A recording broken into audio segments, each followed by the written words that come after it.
আর অতীতকে যদি আমরা ভুলে যাই তাহলে আমাদের দুচোখে অন্ধ। আমরা কি সত্যি অতীতকে ভুলে যেতে পারি?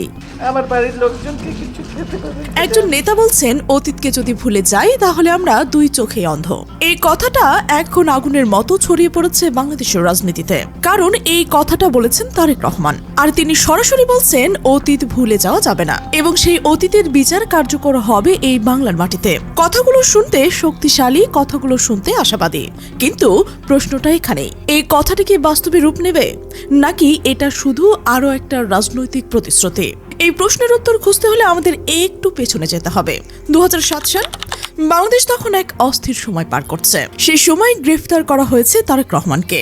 শুধু গ্রেফতারই নয়, অভিযোগ রয়েছে কারাগারে তার উপর চালানো হয়েছিল কঠিন নির্যাতন, যার প্রভাব নাকি তিনি আজও বহন করছেন।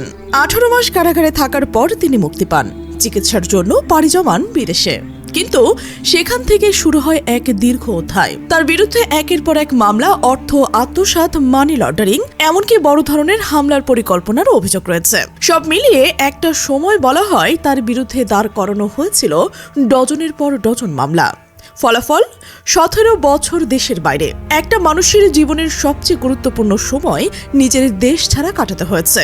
কিন্তু গল্পটা শুরু তারেক রহমানকে ঘিরে নয়। এই গল্পের আরো একটা দিক রয়েছে তার পরিবার, তার মা বেগম খালেদা জিয়া।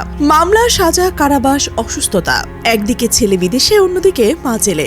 একটা পরিবার, দুই প্রান্তে আটকে থাকা এক কঠিন বাস্তবতা।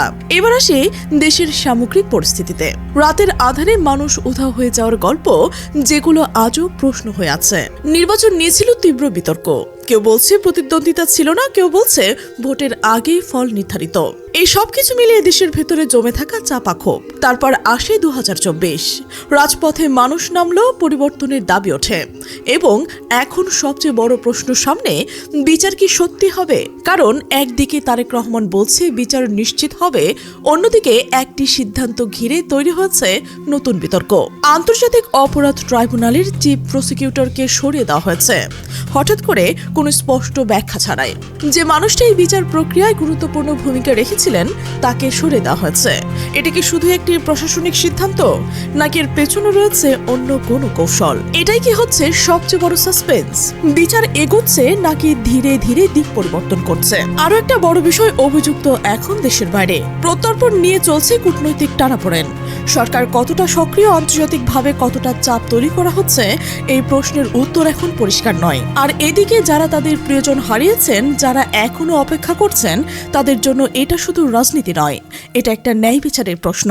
তাই আজকের সবচেয়ে বড় প্রশ্ন, অতীত কি সত্যি বিচার পাবে নাকি এই গল্প একদিন চাপা পড়ে যাবে? তারেক রহমান বলছেন অতীত ভুলে যাওয়া যাবে না। এখন দেখার বিষয়, এই কথাটা কি ইতিহাস হয়ে দাঁড়াবে নাকি আরো একটা অসমাপ্ত প্রতিশ্রুতি হয়ে থাকবে?